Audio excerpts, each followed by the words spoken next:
नमस्कार, स्वागत है आप सभी का मध्य प्रदेश और छत्तीसगढ़ की खबरों में। मैं आपके साथ निकिता कश्यप। बुलेटिन की शुरुआत करते हैं इस वक्त के हेडलाइंस के साथ।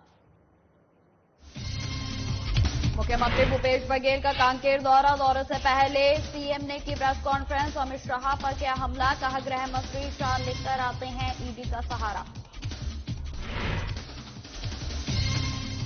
विधानसभा चुनाव के लिए कांग्रेस की दूसरी सूची हुई जारी। दूसरी सूची में 53 प्रत्याशियों के नाम शामिल।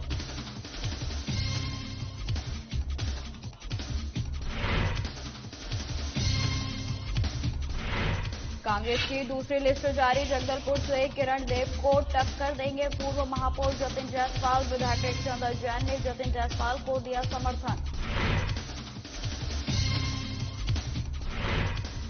रायपुर पश्चिम विधानसभा से विकास उपाध्याय को मिला दोबारा से टिकट। कार्यकर्ताओं ने मनाया जश्न। भारी मतों से उपाध्याय को विजय बनाने का लिया प्रण। और सिंगरौली में मतदाता जागरूकता अभियान का आयोजन। 45 वार्डों में चलाया गया जागरूकता अभियान।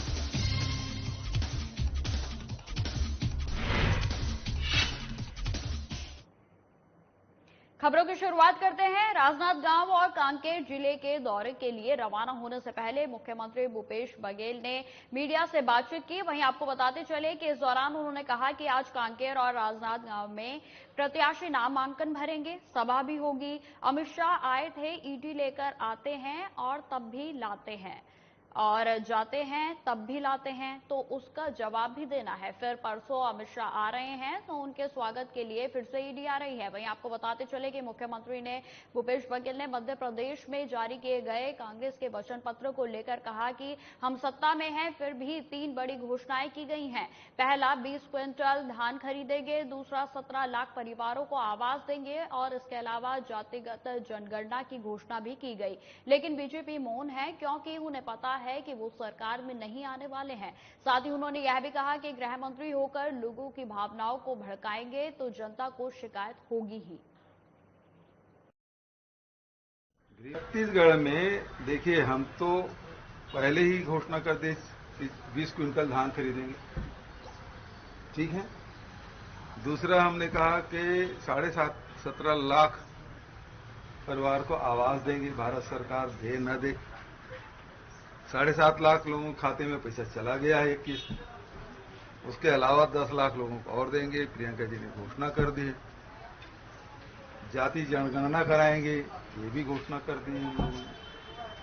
भारतीय जनता पार्टी अभी तक के उल्टा लटकाने में लगे हुए हैं। छत्तीसगढ़ में आएंगे, अमित शाह जी आए थे, उन्होंने कुछ बात नहीं कही कि किसानों के लिए, मजदूरों के लिए, महिलाओं के लिए, युवाओं के लिए क्या करेंगे। उन्होंने उल्टा लटकाने की बात कही। क्यों? कि उनके और अडानी के बीच में कांग्रेस की सरकार खड़ी हुई है, खदान और अडानी के बीच में, तो इसलिए उनको कुछ नहीं सूझ रहा है। नहीं तो हम लोग भी विपक्ष में थे तो पहले ही हमने कहा था किसानों को कर्जा माफ करेंगे, 2500 रुपया क्विंटल में धान खरीदी करेंगे, बिजली विभाग करेंगे। भारतीय जनता पार्टी मौन है। हम तो सत्ता में, उसके बाद भी 3 बड़ी घोषणाएं। जगदलपुर में केंद्रीय गृह मंत्री अमित शाह ने जनसभा को संबोधित करते हुए कहा कि किसी भी स्थिति में नगरनार स्टील प्लांट का निजीकरण नहीं किया जाएगा और इस पर सदैव बस्तर वासियों का ही मालिकाना हक रहेगा। अमित शाह ने आरोप लगाया है कि कांग्रेस नक्सलवाद को बढ़ावा दे रही है और कहा कि कांग्रेस ये दुष्प्रचार कर रही है कि नगरनार में स्टील प्लांट का निजीकरण किया जाएगा। उन्होंने कहा कि आज मैं इस मंच से कहता हूं कि इस प्लांट का निजीकरण नहीं किया जाएगा और इस पर सदैव बस्तरवासियों का ही हक रहेगा। अमित शाह ने केंद्र की बीजेपी सरकार और प्रधानमंत्री नरेंद्र मोदी के द्वारा अनुसूचित जनजाति के लिए किए जा रहे कामों का भी उल्लेख किया और कहा कि आदिवासियों के विकास के लिए केंद्र से भेजी जाने वाली राशि का छत्तीसगढ़ सरकार दुरुपयोग करती है। यह राशि यहां भ्रष्टाचार की भेंट चढ़ रही है। अमित शाह जी का सभा था, क्या बोले अमित शाह जी? और सबसे अच्छी बात तो है कि जो कांग्रेस की सच्चाई है और जो 5 साल जो इन्होंने बदहाली किया पूरे छत्तीसगढ़ का, आज अमित शाह ने पूरे सच्चाई आज पूरे बस्तर वासियों को बताई है। क्या लगता है आज के आम सभा से चुनाव में कुछ फर्क पड़ेगा? बहुत फर्क पड़ेगा। हर जगह बीजेपी लीड है, पूरे छत्तीसगढ़ में लीड है। इस बार बस्तर में जैसे पूरे संभाग में 12 विधानसभा, कितनी विधानसभा में? पूरी 12 का 12 विधानसभा इस बार बीजेपी की जीत है। फुलचूर किसको सुनने आए थे? बस्तर विधानसभा से आए। किसको सुनने आए थे? अमित शाह। क्या बोले अमित शाह? अमित शाह मस्त बोले हैं। जो नगरनार स्टील प्लांट है, कांग्रेस वाले फैला रहे थे कि निजीकरण में जाएगा, बेच के खाएगा, लेकिन ऐसा कुछ नहीं है। घोषणा करके गए हैं कि हमारे आदिवासी के लिए ही बना है। चुनाव में क्या लग रहा है? हम भाजपा वाले आएंगे। कांग्रेस की दूसरी सूची जारी हो गई है। गरियाबंद जिले में 2 विधानसभा जहां लंबे इंतजार के बाद आखिरकार कांग्रेस ने अपनी दूसरी सूची भी जारी कर दी है। आपको बताते चले कि बिंद्रा नवागढ़ विधानसभा से जनक ध्रुव और राजिम विधानसभा से अमितेश शुक्ला को उम्मीदवार बनाया गया है। काफी मशक्कत और जद्दोजहद के बाद आखिरकार कांग्रेस ने अपनी दूसरी सूची में अपने 53 प्रत्याशियों के नामों की घोषणा कर दी है और इस बार बिंद्रा नवागढ़ विधानसभा क्षेत्र में त्रिकोणीय संघर्ष रहेगा। वहीं बीजेपी, कांग्रेस और आप की टक्कर रहेगी।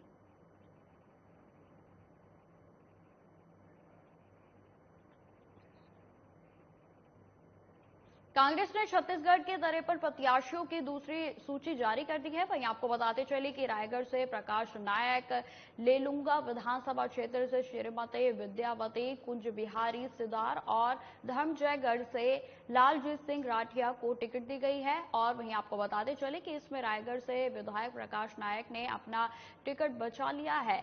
लेलुंगा से विद्यापति सिदार नई प्रत्याशी घोषित की गई हैं। लेलुंगा विधायक चक्रधर सिंह सिदार का टिकट कटा है।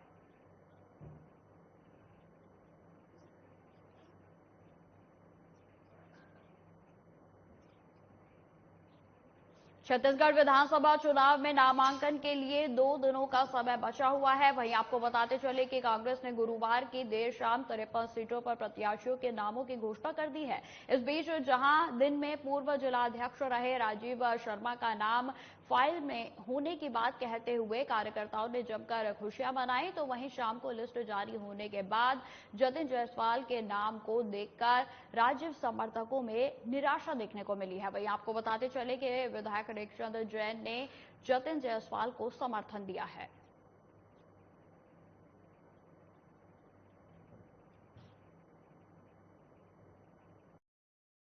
मेरी उम्मीद थी कांग्रेस पार्टी के हर कार्यकर्ता का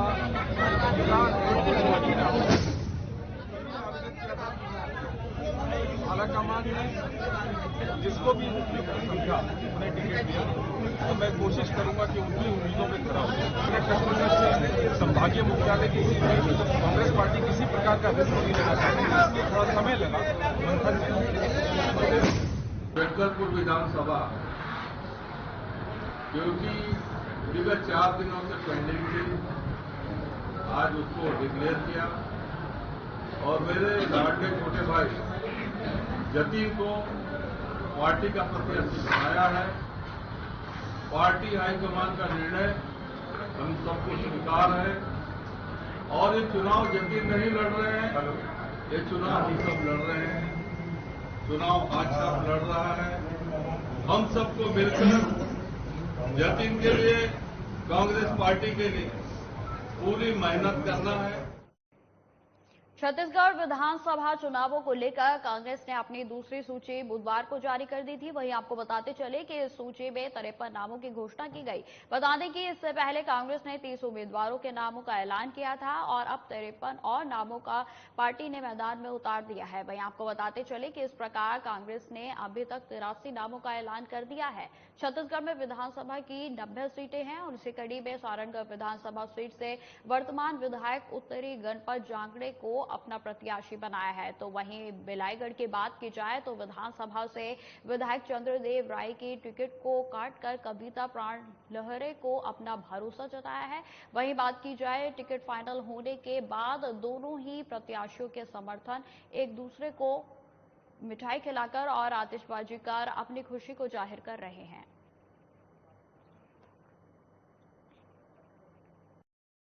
खुशी हो रही है और हमारे छत्तीसगढ़ के सभी कांग्रेस परिवार और प्रदेशवासियों को, हमारे कांग्रेस परिवार को मैं बहुत बहुत दिल से धन्यवाद देती हूँ मुझे फिर से प्रत्याशी चुना गया है, तो मैं बहुत बहुत दिल से आभारी हूँ।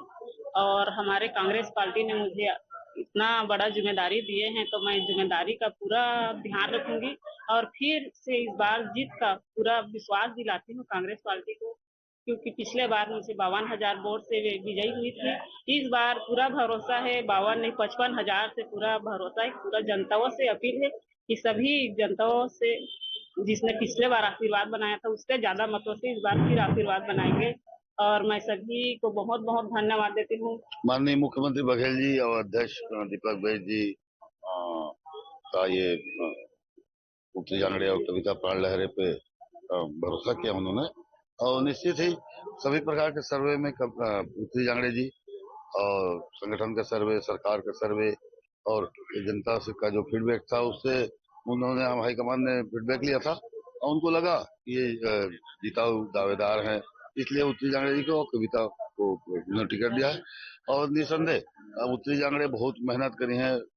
सारंगढ़ के सभी गांव में लगातार उनका दौरा, शादी, छठी और अन्य कार्यक्रमों में लगातार जाती रही हैं। साथ में उपलब्धियों का भी भंडार है, समझ लीजिए। सारंगढ़ को उन्होंने जिला बनाया है और जिस प्रकार जनता ने 52,000 वोट से जिताया था, तो उसके अनुरूप उन्होंने बहुत सारा काम, जैसा कि सारंगढ़ में जिला चिकित्सालय 200 बेड का, कन्या महाविद्यालय का, बहुत सारे पुल, पुलिया, डैम और विकास की गंगा भाई अभी उत्तरी जांगड़े में।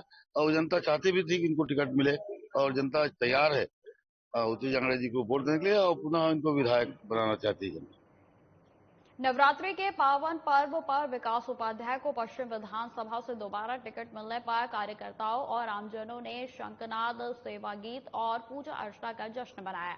वहीं आपको बताते चले कि कार्यकर्ताओं और आमजनों में टिकट मिलते ही अति उत्साह देखने को मिल रहा है। ऐसा प्रतीत हुआ कि जैसे दोगुनी ऊर्जाओं लोगों को मिल गई है। वहीं आपको बताते चले कि वो आने वाले चुनावों में केवल प्रत्याशी घोषणा का ही इंतजार कर रहे थे, क्योंकि कब विधिवत प्रत्याशी विकास उपाध्याय को बनाया जाए और वो अपने अपने कार्यों में लग जाए। वहीं कार्यकर्ताओं और आमजनों ने साल 2018 से भी ज्यादा मतों से विकास उपाध्याय को विजय दिलाने के लिए प्रण लिए।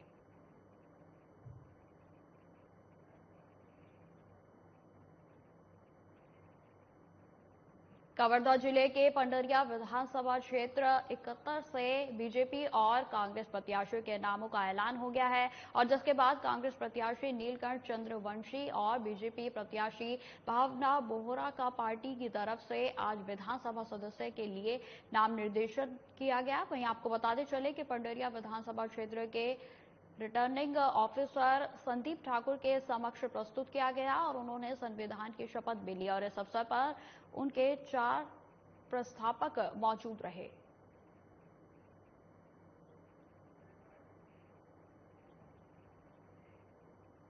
छत्तीसगढ़ में कांग्रेस पार्टी के प्रत्याशियों की दूसरी सूची जारी होने के बाद महासमुंद जिले के बसना विधानसभा से देवेंद्र बहादुर सिंह को पुनः प्रत्याशी बनाया गया है, और जिसकी सूचना आने के बाद सरायपाली स्थित उनके निवास राजमहल में बधाई देने के लिए बसना विधानसभा और जिले के कई पदाधिकारी कार्यकर्ता पहुंचे। वहीं आपको बताते चले कि राजा देवेंद्र बहादुर सिंह को बसना विधानसभा से प्रत्याशी बनाए जाने की बधाई भी दी। विधानसभा के विधायक और आगामी चुनाव के लिए प्रत्याशी घोषित होने के बाद देवेंद्र बहादुर सिंह ने कहा कि राष्ट्रीय नेतृत्व और प्रदेश कांग्रेस कमेटी ने जो उन पर भरोसा जताया है और आशीर्वाद देकर फिर एक बार बसना विधानसभा से प्रत्याशी बनाया है। बसना विधानसभा में जीत का परचम कांग्रेस पार्टी का लहराएगा। हमारे माननीय मुख्यमंत्री जी, प्रदेश अध्यक्ष दीपक बैज जी, हमारे डिप्टी सीएम आदरणीय टी.एस. सिंहदेव जी, महाराज साहब सरगुजा, आदरणीय रविंद्र चौबे जी, आदरणीय हमारे स्पीकर साहब श्री चरण दास महंत जी, हमारे राष्ट्रीय अध्यक्ष खड़गे जी, सोनिया जी, राहुल जी को मैं धन्यवाद देना चाहता हूं कि उन्होंने मुझे विश्वास करके जो इस 2023 के विधानसभा चुनाव में बसना से मौका दिया है। मैं पूरा विश्वास उन्हें दिलाता हूं कि उनके विश्वास पर मैं खरा उतरूंगा और कांग्रेस के मजबूती के लिए सदैव काम करता रहूंगा। सर, आगे की आपकी रणनीति किस प्रकार रहेगी? क्या किस प्रकार का प्रचार रहेगा आपका? क्षेत्र के विकास में हमेशा हम लोगों ने बहुत अच्छा काम किया है पहले भी, और हमें उम्मीद है कि माननीय मुख्यमंत्री जी के नेतृत्व में जिस तरह से पिछला 2018 से 2023 तक हमने विकास करने के कार्य किए, चाहे सड़क हो, पुल पुलिया हो, कॉलेज हो और धान खरीदी की जो व्यवस्था है, किसानों के लिए जो योजनाएं हैं, जिस अच्छी तरह से लागू किए उसका फायदा मिला। निरंतर प्रयासरत रहेंगे और नई योजनाओं के साथ क्षेत्र को आगे बढ़ाएंगे। बीजेपी नेता सिद्धार्थ नाथ सिंह के आरोप पर पलटवार करते हुए छत्तीसगढ़ कांग्रेस संचार प्रमुख सुशील आनंद शुक्ला ने कहा कि सिद्धार्थ नाथ सिंह छत्तीसगढ़ में आकर बीजेपी की झूठ बोलने की परंपरा को आगे बढ़ाने का काम कर रहे हैं। संचार प्रमुख ने यह भी कहा कि सिद्धार्थ नाथ सिंह को अध्ययन करना चाहिए कि छत्तीसगढ़ कांग्रेस सरकार ने शराब से मिलने वाले राजस्व को बढ़ाया है। संचार प्रमुख ने कहा कि रमन सरकार में शराब से राजस्व 3200 करोड़ था और कांग्रेस की सरकार बनने के बाद शराब की 100 दुकान बंद करने के बाद लगभग 6000 करोड़ से ऊपर का राजस्व बढ़ा है। वहीं उन्होंने कहा कि शराब घोटाला रमन सिंह ने किया था। शराब नीति को परिवर्तित करके लगभग 4500 करोड़ रुपए का घोटाला किया गया था और साथ ही आनंद शुक्ला ने बीजेपी नेताओं पर कई अन्य आरोप भी लगाए। नाथ सिंह छत्तीसगढ़ में आके भारतीय जनता पार्टी की झूठ बोलने की परंपरा को आगे बढ़ा रहे हैं। उन्हें थोड़ा अध्ययन करना चाहिए। छत्तीसगढ़ की कांग्रेस की सरकार ने शराब से मिलने वाले राजस्व को बढ़ाया है। रमन राज के समय शराब से राजस्व 3200 करोड़ रुपए था, जो हमारी सरकार बनने के बाद 100 दुकानें कम करने के बाद भी लगभग 6000 करोड़ के ऊपर हो गया। शराब का घोटाला तो डॉक्टर रमन सिंह जी ने किया था, लगभग 4500 करोड़ का। शराब की नीति को परिवर्तित करके छत्तीसगढ़ में घोटाला डॉक्टर रमन सिंह और उनके मंत्रिमंडल के सहयोगियों ने किया था और उस समय भारतीय जनता पार्टी के आला कमान तक इस शराब घोटाले का पैसा पहुंचा था। हो सकता है कुछ हिस्सा सिद्धार्थ सिंह के पास भी पहुंचा रहा हो। वैसा ही घोटाला किया था रमन सरकार ने, जैसा कि आम आदमी पार्टी ने दिल्ली में किया। आम आदमी पार्टी का उप मुख्यमंत्री जेल में है और भारतीय जनता पार्टी का नेता होने के कारण रमन सिंह बाहर खुला घूम रहे हैं। प्रदेश में बीते दिनों हुई ईडी की कार्रवाई से नाराज कांग्रेस संचार प्रमुख सुशील आनंद शुक्ला ने प्रेस कॉन्फ्रेंस की और इस दौरान बीजेपी पर जमकर निशाना साधते हुए उन्होंने कहा कि बीजेपी ईडी को चुनावी मुद्दा बनाकर इस बार का विधानसभा चुनाव लड़ने जा रही है।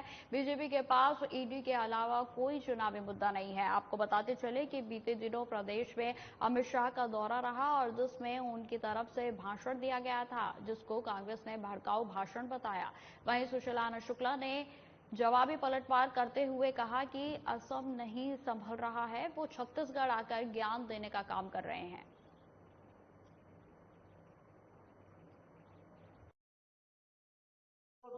नए नए स्थानों पे छापे मारती है, नई नई कहानियां गढ़ती है।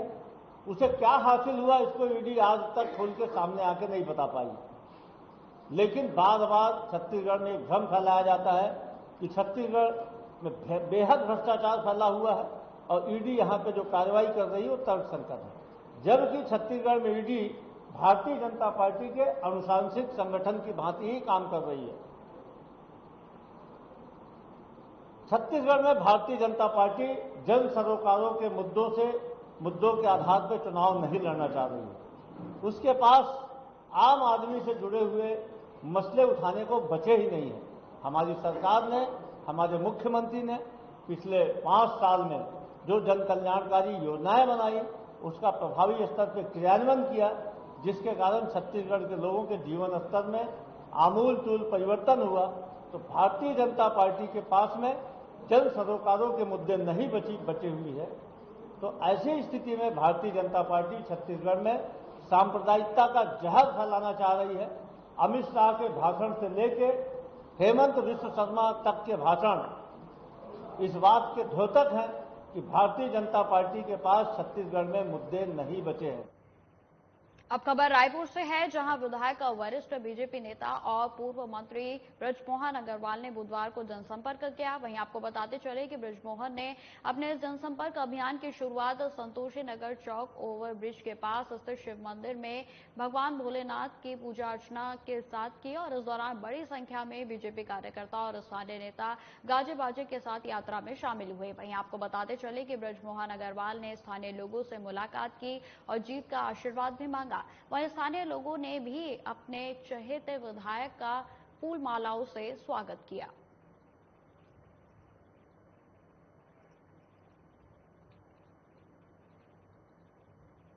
नगर निगम आयुक्त सत्येंद्र सिंह धाकरे के नेतृत्व में राजमाता चुनकुमारी स्टेडियम में मतदाता जागरूकता अभियान चलाया गया। वहीं आपको बताते चले कि थाना रोड अंबेडकर चौक होते हुए वापस स्टेडियम पहुंच अभियान का समापन हुआ और जिसमें आयुक्त सत्येंद्र सिंह धाकरे, बीएचपी के उपाध्यक्ष सत्यम मिश्रा, अनिल सिंह, आशीष शुक्ला सहित सैकड़ों की संख्या में सामाजिक संगठनों से जुड़े लोग शामिल हुए और जिनका मुख्य उद्देश्य मतदाता जागरूकता अभियान में लोगों को जागरूक करना है। वहीं आपको बताते चले कि आयुक्त ने रैली के माध्यम से बताया कि नगर निगम के 45 वार्डों में मतदाता जागरूकता अभियान चलाया जा रहा है और साथ ही लोगों से बेफिक्र होकर मतदान करने की अपील भी की गई।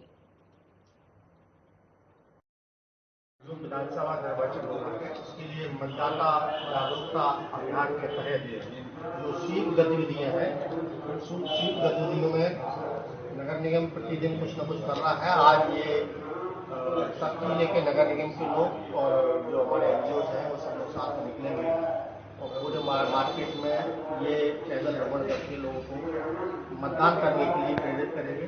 उसी का जागरूकता अभियान भ्रमण है वो शहर की व्यवस्थाओं को लेकर होता है। साथ साथ में मतदाता जागरूकता का भी हम लोग कार्यक्रम अभी ये भी कर रहे हैं। इसके अलावा जितने भी हमारे देवी के पंडाल लगे हुए हैं वहाँ पर भी हम मतदाता जागरूकता के लिए पोस्टर्स लगाएंगे और लोगों को जागरूक करेंगे जिससे कि लोग ज़्यादा से ज़्यादा मतदान। धमतरी विधानसभा के लिए चुनावी कार्यालय का उद्घाटन बीजेपी के द्वारा किया गया और जिसमें आपको बताते चले कि ओक प्रदेश के नेता ने चुनावी कार्यालय का उद्घाटन विधिवत करने पहुंचे और जहां पर प्रदेश में बीजेपी की सरकार बनने के दावे पेश किए गए, वहीं कांग्रेस के युवा नेता कृष्ण कुमार मेश्राम ने कहा कि इस बार सरकार पुनः कांग्रेस की बनने वाली है और जिसमें कांग्रेस के द्वारा किए गए विकास कार्यों को लेकर हम लोगों तक पहुंचेंगे और इस बार जीत हमारी ही होगी। वहीं भारतीय जनता पार्टी के नेताओं का कहना है कि जीत हमारी होगी और कुशासन और सुशासन के बीच में लड़ाई जारी रहेगी। तीनों विधानसभा भारतीय जनता पार्टी जीतने वाली है और इसीलिए डर के मारे भारतीय कांग्रेस ने आज तक प्रत्याशी घोषणा नहीं कर पाए। जैसे कि आप देख रहे हैं कि हम 2 महीना पहले सिहावा की टिकट घोषणा हो गई और आज हम धमतरी और पूर्व विधानसभा के भी कार्यालय का उद्घाटन किए हैं और यहाँ प्रत्याशियों की घोषणा हुई है। और डर इतना है इनको कि ये प्रत्याशी नहीं खोज पा रहे हैं कि भारतीय जनता पार्टी आने वाले समय में सरकार बनाने वाली है, उनके सारे विधायक जीतने वाले हैं और उस डर से वो अभी तक प्रत्याशी खोज नहीं पाए। निसंदेह भारतीय जनता पार्टी की यहाँ धमतरी की 3 सीट हम जीतेंगे और छत्तीसगढ़ में भारतीय जनता पार्टी की सरकार बनेगी। कार्यालय इस चुनावी संबंध में बहुत महत्वपूर्ण जो हमारा स्थान है और यहाँ से जो हमारे वरिष्ठों ने हमारे कार्यकर्ताओं का जो मनोबल बढ़ाया है और इन बातों से भी अवगत कराया कि 5 साल जो प्रदेश में कांग्रेस की सरकार रही उन्होंने आम जनता के लिए कुछ नहीं किया और लगातार जो यातनाएं प्रताड़नाएं जो इनको मिल रही है और जिस प्रकार अनेक प्रकार के घोटाले भ्रष्टाचारी जो सरकार कर रही है वो सारी चीजों से अवगत कराया है और यहाँ से हमारे कार्यकर्ता पूरी तरह अपना मनोबल मजबूत करके, चूंकि चुनावी समर है, चुनाव के इस मैदान में उतर गए हैं, वो अपने अपने क्षेत्रों में अपने अपने वार्डों में जाकर निश्चित रूप से अपने भारतीय जनता पार्टी के लिए वो वोट मांगेंगे। ये चुनावी कार्यालय सभी विधानसभा में खुल रहा है और उसी तरह धमतरी में भी खुल रहा है और आने वाले समय में छत्तीसगढ़ में भारतीय जनता पार्टी की सरकार, यहाँ के लोगों ने, यहाँ के मतदाताओं ने, कार्यकर्ताओं ने सोच लिया है, ठान लिया है, इस बार भाजपा की सरकार बनेगी। हम लोग बस उसी तैयारी में लग चुके हैं। ये बताता हूँ, तुष्टीकरण की राजनीति करने वाले कभी भी इस बात को सोचें कि इंसानियत सबसे बड़ा धर्म है, इंसानियत को लेकर चलो, सबका साथ सबका विकास मोदी जी का नारा है। विधानसभा चुनाव के मद्देनजर थाना क्षेत्र में शांति व्यवस्था बनाए रखने के लिए गरियाबंद पुलिस ने आर्म्स एक्ट के तहत एक आरोपी को गिरफ्तार किया है। आपको बताते चले कि सिटी कोतवाली गरियाबंद पुलिस क्षेत्र में पेट्रोलिंग पर रवाना हुई थी और पेट्रोलिंग के दौरान मुखबिर से सूचना मिली कि किसान राइस मिल के पास एक व्यक्ति लोहे के धारदार हथियार रखकर आने जाने वाले लोगों को डरा धमका रहा है। सूचना मिलते ही मौके पर पहुंचकर पुलिस ने आरोपी को गिरफ्तार कर लिया। वहीं आपको बताते चले कि आरोपी के पास से हथियार बरामद कर पुलिस ने जब्त कर लिया है।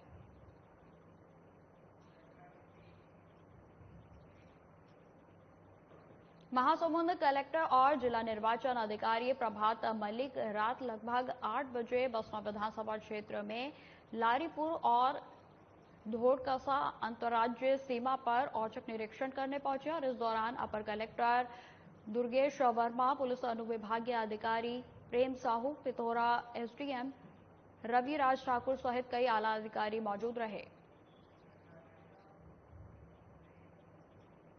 तो फिलहाल इस बुलेटिन में इतना ही। खबरों की और भी जानकारी के लिए बने रहे हमारे साथ। नमस्कार।